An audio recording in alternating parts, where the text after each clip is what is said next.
From the Global Times, I am Mulan. Welcome to the GT Podcast with Mulan, a one-stop shop for the Global Times take on top China and global news.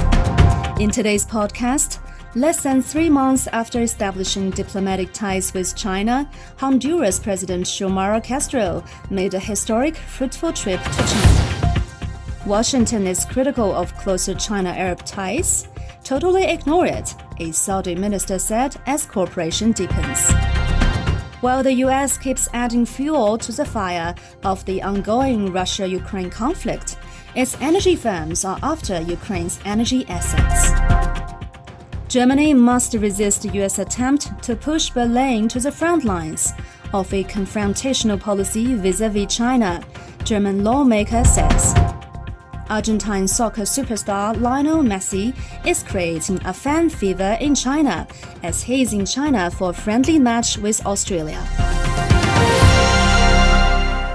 China and Honduras opened a new chapter in bilateral relations this week, as Honduran President Xiomara Castro made a historic trip to China less than 3 months after the two countries established diplomatic ties.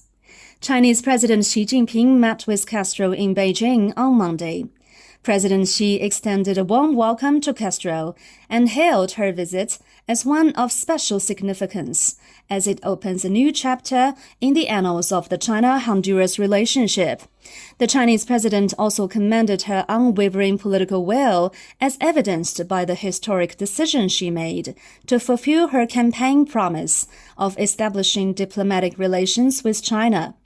Castro said during the meeting that the establishment of diplomatic relations with China is a decision made by the Honduran government that will go down in history.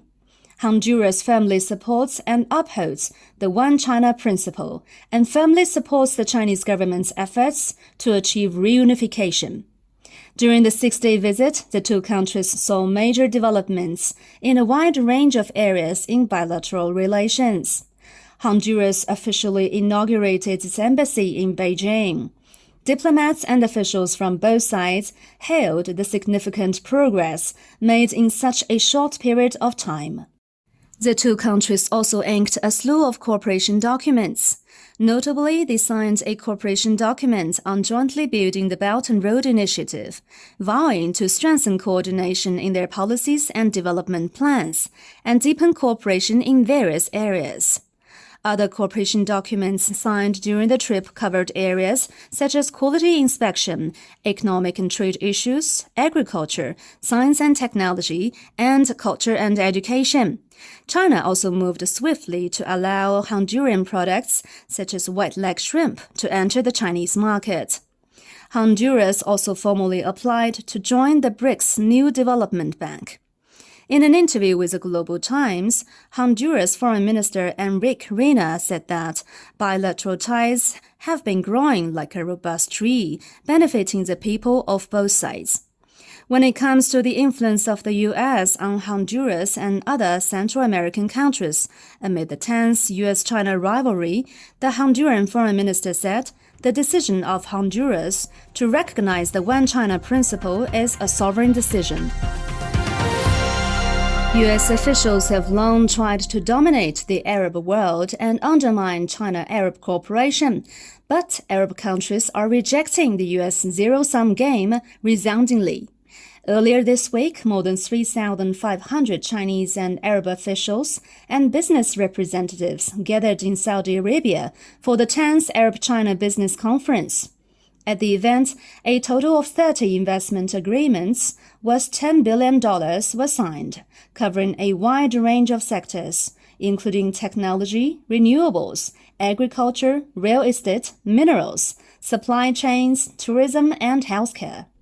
The business conference offered the latest sign of closer ties between China and Arab countries, following a slew of recent major developments, including the first China-Arab State Summit at the end of 2022, and China's contribution to the agreement on the resumption of diplomatic ties between Saudi Arabia and Iran. Washington is reportedly concerned over the closer China-Arab ties, but that clearly won't make any difference when it comes to Arab countries' cooperation with China. When asked about U.S. criticism of Saudi Arabia's ties with China, Saudi Energy Minister Prince Abdulaziz bin Salman said, "I totally ignore it. We are Saudi Arabia. We don't have to be engaged in what I call a zero-sum game. We believe that there are so many global opportunities," the Saudi Energy Minister said. There is no surprise about the U.S. declining influence in the Middle East, as it brought war and destruction to the region and profited from that for years. And the U.S. is doing the same thing in Europe. Energy giants from the U.S. are extending their claws from old battlefields in Iraq and Syria to new targets in Ukraine, increasing their investments in Ukraine's oil, gas, and nuclear infrastructure under the guise of helping Ukraine get rid of its dependence on dirty energy imports from Russia, according to a Global Times investigation. While the U.S. keeps adding fuel to the fire of the ongoing Russia-Ukraine conflict, its power and energy giants are busy expanding business in the country, trying to take a large share of nuclear and oil projects for themselves. Faced with dangerous and opaque new orders, some Ukrainians are worried that large energy equipment invested by the U.S. will bring with it more risks and setbacks to their country. Chinese experts pointed out that the U.S., in the name of helping Ukraine and Europe as a whole to fully transition from Russian energy, is actually serving to fatten the wallets of American energy giants and safeguarding its own political interests.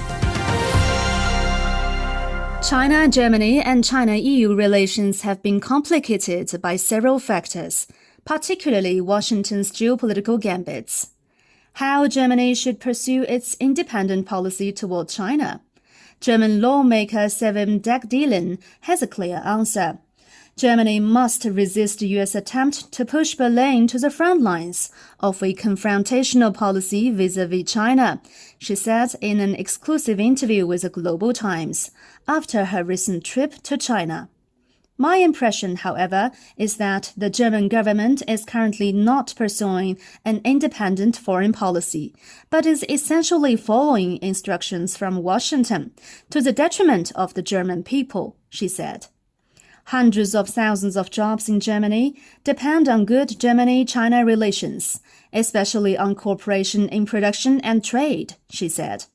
In the absence of close cooperation with China, Germany will risk facing self-isolation and industrial decline, in addition to major social upheavals. Incidentally, the German companies I visited in China take a similar view on this issue, the German lawmaker said. Argentina soccer icon Lionel Messi has been a sensation among Chinese soccer fans this week, as he arrived in Beijing several days ago for the Argentina-Australian friendly match. At one point, training was cancelled as the outrageously passionate fans waiting outside of the Argentina team's hotel that the team, particularly the stellar Messi, were unable to leave the hotel. This is Messi's seventh visit to China. Rumor says that a Great Wall trip has also been scheduled for the star during his time in China. The friendly match comes as China's ties with both countries are developing positively. China's relations with Argentina in particular have seen rapid development, with cooperation in a wide range of areas. Meanwhile, after years of tension, China-Australia ties are also showing increasing signs of improvement recently. That's all for this edition of the GT Podcast with Mulan.